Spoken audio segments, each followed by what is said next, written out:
Ladies and gentlemen, the story you're about to hear is true. Only the names have been changed to protect the innocent. NBC brings you Dragnet.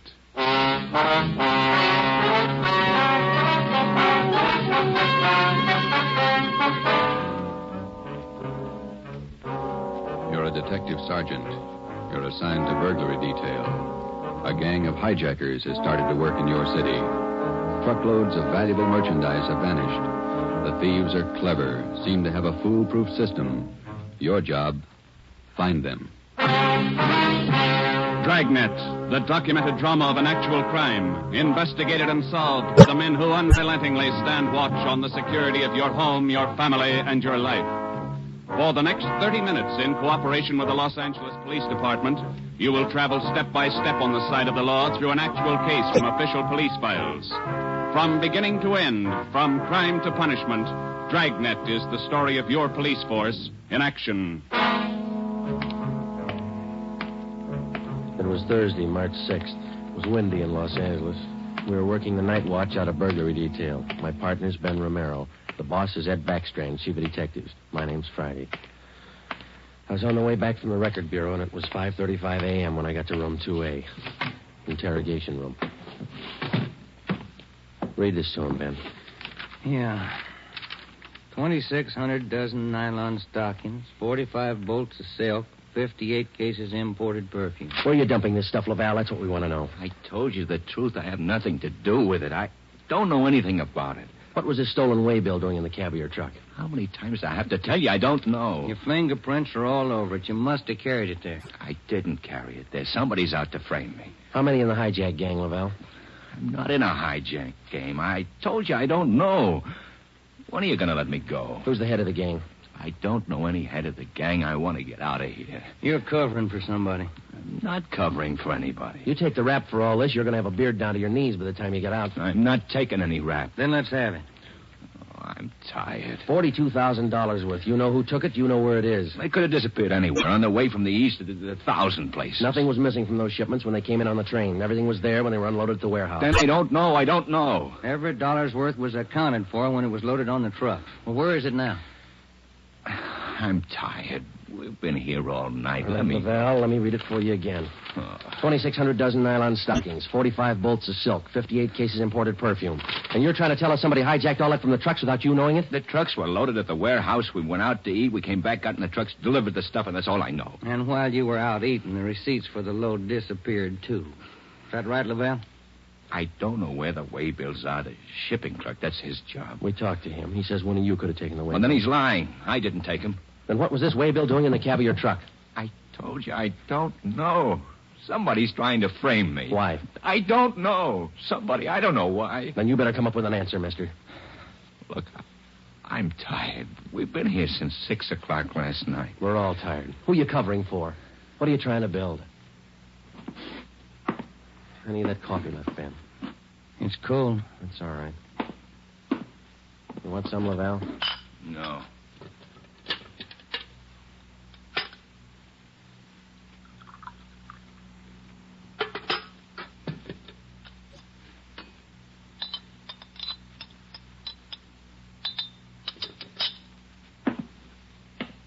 All right, now, look, let's get one thing straight.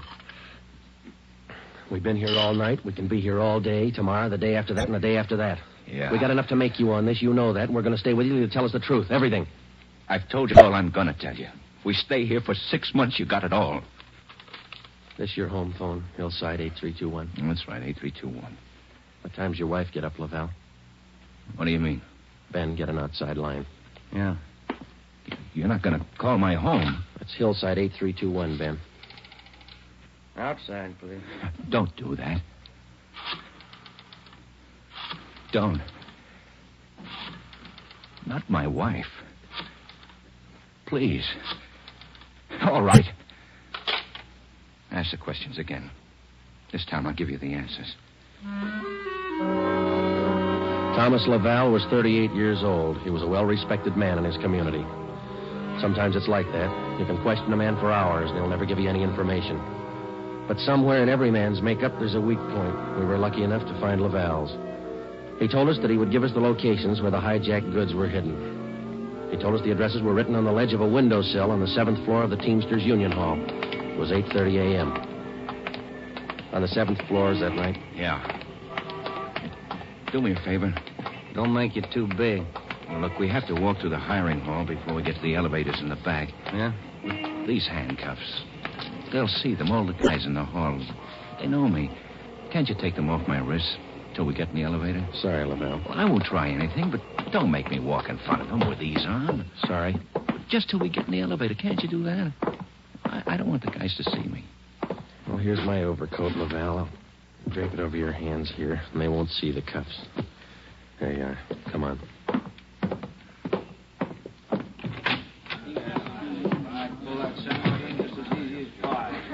Hi, Tom. How are you? Hi. What's new, Tom? Not much.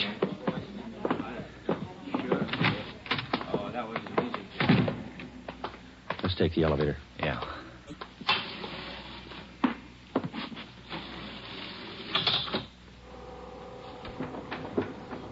Cigarette?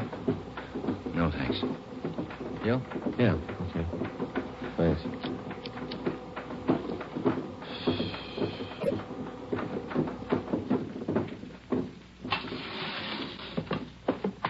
It's down this way. Let me show you. To the left. A window up ahead there. Yeah, this one. I don't see anything on the windowsill. It's on the outside. Open the window and let me check. Yeah. Let me see here. Ben, grab him. He's trying to jump. Get back here. Get back. Let go of you here.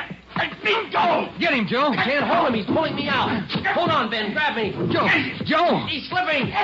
Try, Joe. Hold on. He's kicking loose. I can't hold him. Hold him, Joe. Ben!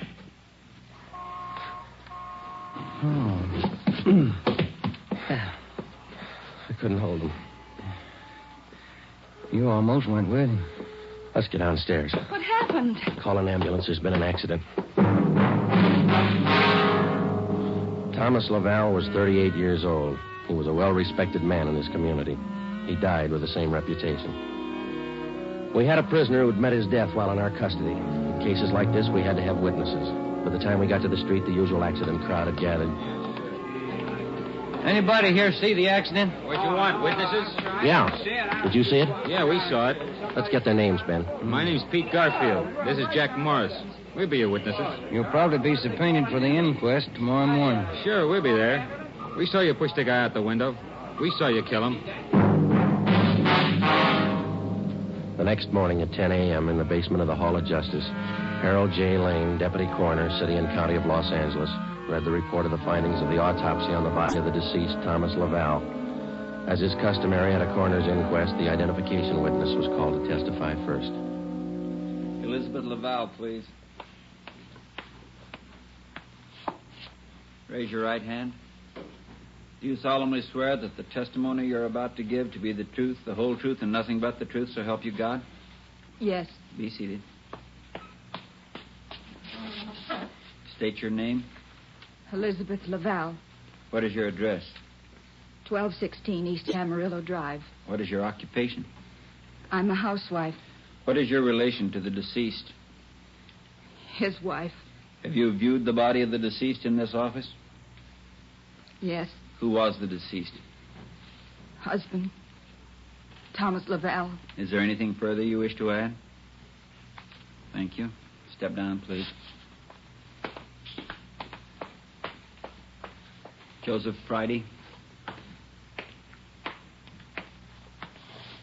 Raise your right hand.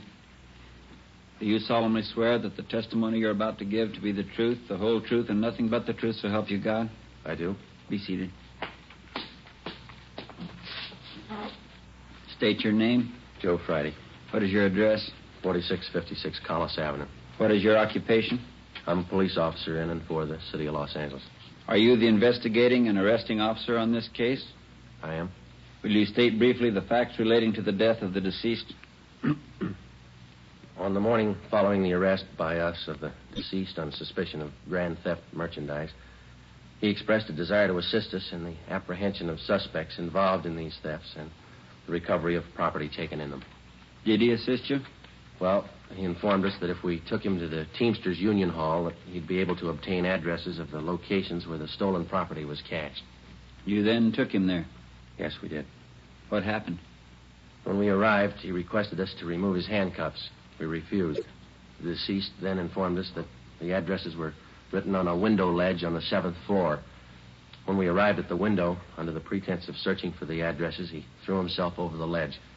I grabbed his left leg to restrain him, but he kicked loose. Did you at any time have any idea that the deceased planned such action? I did not. What did you do then? We immediately went to the location of the body and had an ambulance dispatched. Do you have anything further to state? No, I have not. Are there any questions from the jury? That's all, Officer Friday. Step down. Peter Garfield. Raise your right hand. Yeah. Do you solemnly swear that the testimony you're about to give to be the truth, the whole truth, and nothing but the truth, so help you God? Yeah? Be seated. State your name. Pete Garfield. What is your address? 1654 North Pico. What is your occupation? Truck driver. Down at General Warehouse. Did you know the deceased? Yeah? How did you know him? I worked with him. And that cop's a liar, and so's his buddy sitting over there. Please confine the testimony of this inquest to facts. Were you present at the time the deceased met his death? I told you I was. And those two cops pushed Tom out of the window. Where were you at the time the deceased was pushed or jumped from the window? Jack and I just left the Union Hall. We were going out the front door when it happened. What attracted your attention? I heard him scream. When I looked up, Tom was falling. That cop was standing at the window watching him. Did you see the officer push him? Yes, I saw him. Did I understand you to say you were on the street outside the building at the time? Yeah. And you saw the officers push the deceased from the window on the 7th floor from your vantage point? Yeah. Isn't it true that that's a physical impossibility? What is? That you could have seen what you testified to from where you were standing? I know they pushed him. You know or you saw? I know, that's all. Tom wouldn't jump out of a window. Then it's true you didn't see the officers push the deceased out of the window?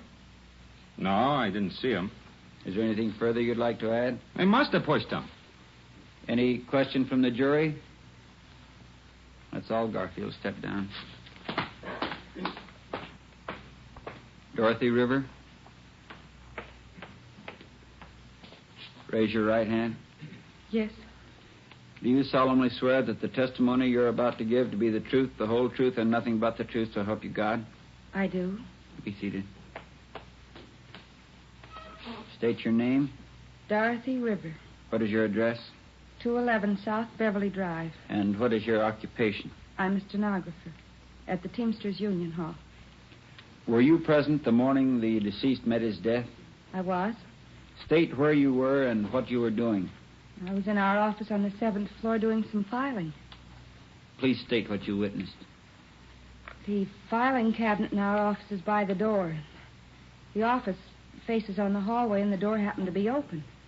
I heard a commotion and looked out. I saw those two officers struggling with a man. Did you hear any conversation? Yes. I heard that officer there say, "Get back here, get back." The man outside the window yelled, "Let me go, let me go." This officer here, Officer Friday, said, "He's pulling me out. Hold on, Ben, grab me."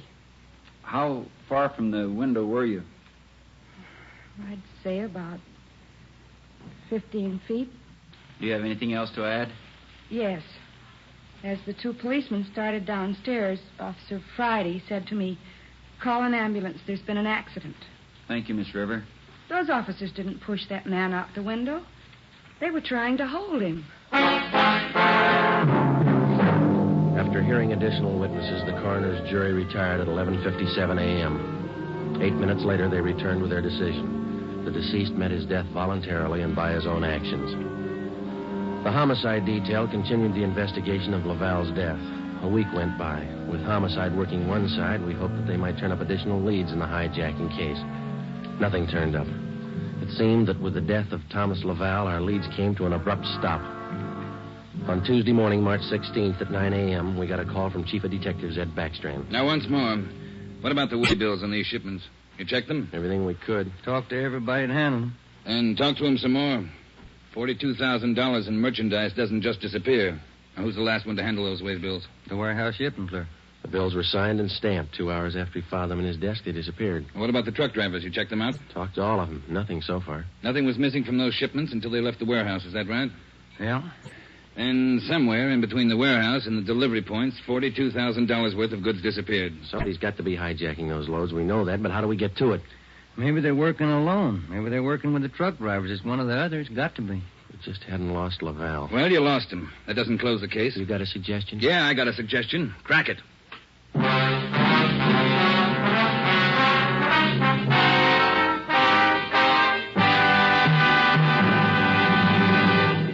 You are listening to Dragnet, authentic stories from official police files. And now, an important announcement. Ladies and gentlemen, we are pleased to announce that starting next Thursday, October 6th, Dragnet will be brought to you by Fatima Cigarettes. We'd like to take this opportunity to thank you, the listener, for your excellent response to our efforts in bringing you these weekly authentic presentations of actual cases from official files. Your letters are the only indications we have that Dragnet is a source of your listening pleasure. We'd like to hear from all of you. Starting next Thursday, October 6th, over most of these same NBC stations, Dragnet will be heard weekly at 10:30 p.m. Eastern Standard Time, immediately following the Supper Club. Check your newspaper for local release time.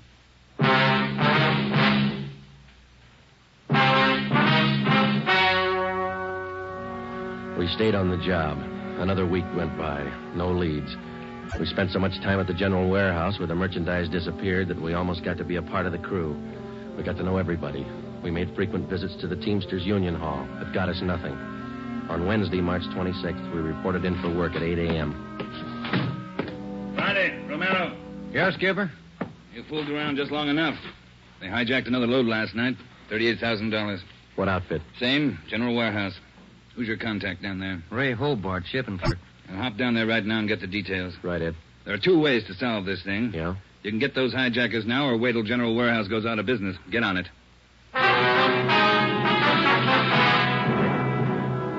Hobart, who was the shipping clerk on duty last night? I was, working for Siggy, Siegelmeister.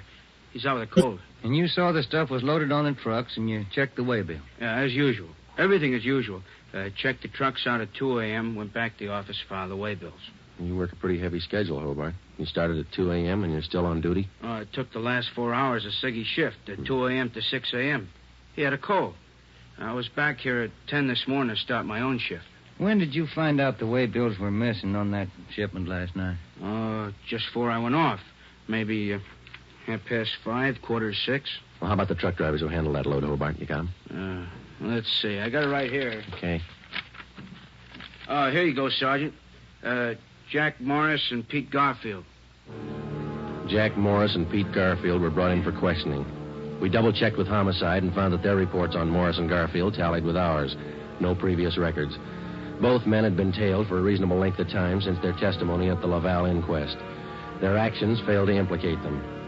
4 days after the second hijacking, we got a tip from one of our informants down in the warehouse district. He told us that a man in a gray suit had been hanging around the coffee shop next to the Teamsters Union Hall. He was peddling nylon stockings, cheap. There had been other reports like this, which we had followed up, but none of them had paid off. Usually such leads didn't pay off, but we couldn't be sure. They had to be checked. At a few minutes before 5 that afternoon, we found the nylon salesman in the gray suit in the back booth of the coffee shop adjoining the Union Hall. Look, Mag. Take a look. The finest. You can't do better. 51-gauge nylon. Look good, huh? Sure do, don't they, Joe? Yeah, they do. We've been looking for you, Mac. Some of the guys in the Union Hall said that you'd be around. Sure, I saw lots of these around the hall. Truck drivers, just like you, buying them like crazy. Good deal. Sure looks like it, man. How many pair can we have? Many as you want. 4 bits a pair, you name it. You got a couple of dozen for us? Couple of dozen? No, not on me, but I can get them. Many as you want. Well, we're kind of in a hurry. Can you get them for us fast? Couple of dozen. Better make it 3 dozen, huh, Joe? Yeah, if you want. 3 dozen. Can you get them now? Couple of hours I can get them. Same quality. Want to meet me here? Oh, I don't know. We wanted them for tonight.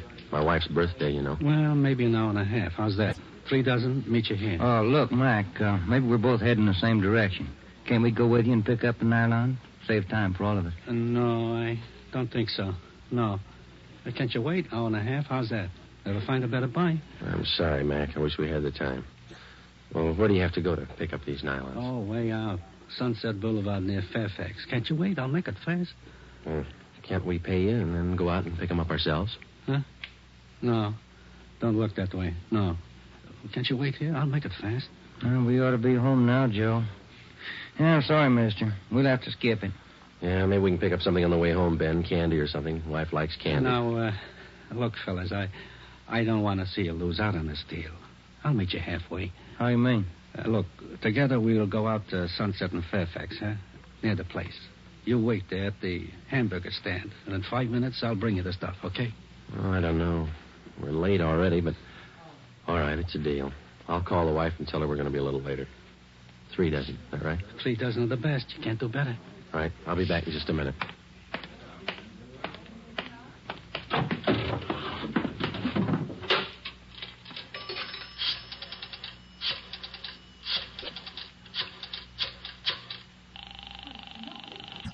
$253. 2523. Chief of Detectives Office, Chandler. Mike, Joe Friday, Backstrand there? Out right now, Joe.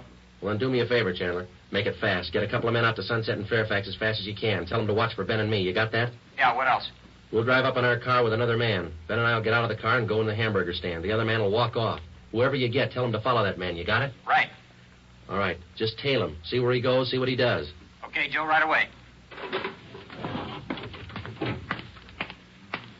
All set, Joe? She got dinner ready? Yeah, just about. We better hustle. Sure. Best deal in the world. Let's go. At 5 minutes to 6, we pulled up at the corner of Sunset Boulevard and Fairfax. It was almost dark. Ben and I got out of the car and started over for the hamburger stand on the corner. We caught a glimpse of Barcy and Kaplan in one of our detective cars parked in a gas station on the opposite corner. They had their eyes on our man. When the traffic signals changed, the man crossed the street and headed down Fairfax. Barcy and Kaplan waited a minute, and then they took off after him. He turned at the next corner and disappeared from sight. Ben and I ordered a cup of coffee, and we sat down to wait. At 6:30, we were still waiting. At 5 minutes to 7, I went across the street to the drugstore and called the office. Barcy and Kaplan hadn't been heard from.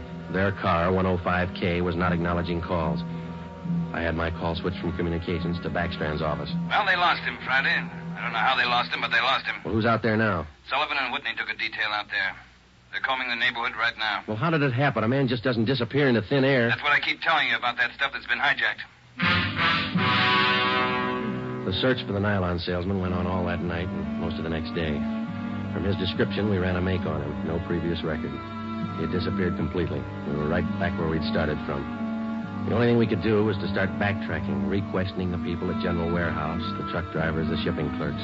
We kept a close check on Garfield and Morris, and we went back to the only possible lead still remaining, Mrs. Laval. She could tell us nothing more than we already knew. When we left her, we started on the neighbors for the second time around. For the rest of the day, we canvassed the immediate neighborhood. We got as many opinions of the Lavals as they had neighbors. At 3:30 that afternoon, we visited with Miss Gertrude Langster, a 50-year-old maiden lady who lived almost directly across the street from the Laval house. She'd been out of town the first time we covered the neighborhood. The old saying goes, Sergeant, there's no fool like an old fool. Oh, say, if I told you the chances I had when I was a girl. Yeah, but we just... not truck drivers like that Laval man, God rest his soul, but fine, wealthy men, bankers, lawyers. Templeton Grant, you remember him? No, ma'am. I was engaged to him once. Butterfly waist, that's what he used to call me. Well, I was slim in those days. Would you like to see some pictures of me as a girl? No, thank you, ma'am. We'd just like to ask you a few questions, that's all. Could you tell us if the Lavals had many visitors to their house in the past 6 months or so? Oh, no. Funniest thing, I am the nosy type, Sergeant. I like to know everything that goes on around my neighborhood, and you can take my word for it, the Lavals never had visitors. You know, Sergeant Friday, you remind me of a young man I used to be engaged to just a few years ago. Yes, Miss Langston. Now, would you tell us, please, did you have any reason to think that there was something a little out of the ordinary about the Laval? Oh, little out of the ordinary, he says, but my dear man, yes. Here he was, a truck driver, and there she was with a home furnished like the Astors. Why, I even used to see him cart some of the things home in that car, his beautiful things, rugs and glassware, bolts of fabric. Oh, gorgeous.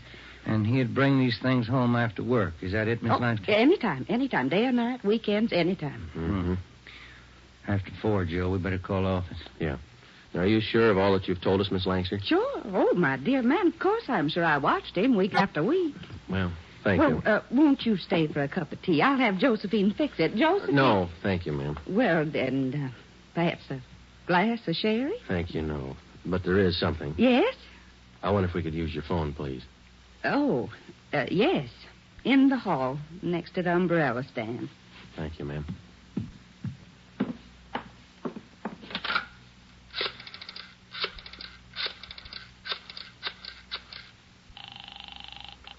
City Hall. 2523. 2523. Thanks, Trent. Friday, Ed. Nothing much here. Well, there's something here. Barcy and Kaplan just called. Pete Garfield left his house half an hour ago. Then he picked up Morris. What's so unusual about that? Nothing, except the guy driving the car is the little man in the gray suit, the nylon salesman. Barcy and Kaplan are tailing him. Where are they now? Headed north out Riverside Drive. There's nothing out there but a golf course and a lot of riding stables. I don't care what they do for recreation. Go get them. With red light and siren, it took us 12 minutes to pick up Barcy and Kaplan on Riverside Drive.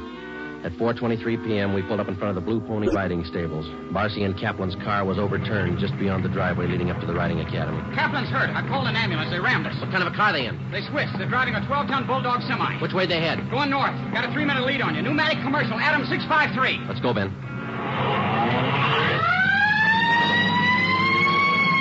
Can you see him, Joe? No, not yet. Watch that crossing. Up ahead, Joe. That's a semi. Can you read it? Wait a minute. Adam 653. That's them. Took a right on Lancashire. Don't lose them. They're pushing that semi too hard. Look at that trailer sway. They'll have to stay on Lancashire. They're going too fast to turn now. Traffic's closing in up ahead of them. They better not turn. That's what they're doing. Look at that trailer whip. They're going over. Into that storefront.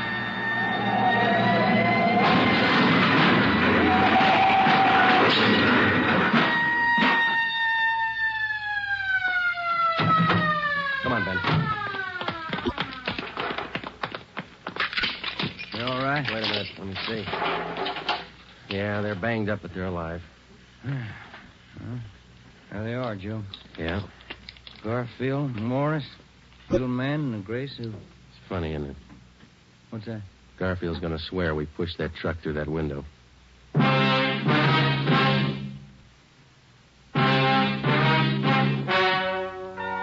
The story you have just heard is true. Only the names were changed to protect the innocent. Peter Garfield, Jack Morris, and John Dolfo, the stocking salesman, were hospitalized and later brought to trial. They were convicted on charges of grand theft and received sentences as prescribed by law. They are now serving their terms in the state penitentiary. You have just heard the 18th in a new series of authentic cases from official files. Technical advice for Dragnet comes from the Office of Acting Chief of Police W.A. Wharton, Los Angeles Police Department. Tonight's program is dedicated to motorcycle officer Elmer Forsman of the Fresno, California Police Department, who on the afternoon of October 6, 1946, gave his life so that yours might be more secure. Remember, starting next Thursday night, October 6th, Fatima Cigarettes invite you to listen to Dragnet immediately following the Supper Club. That's 10:30 p.m. Eastern Standard Time over most of these same NBC stations. Check your newspaper for local release time. Dragnet came to you from Los Angeles. Judy Canova joins the star lineup of Saturday shows tonight on NBC.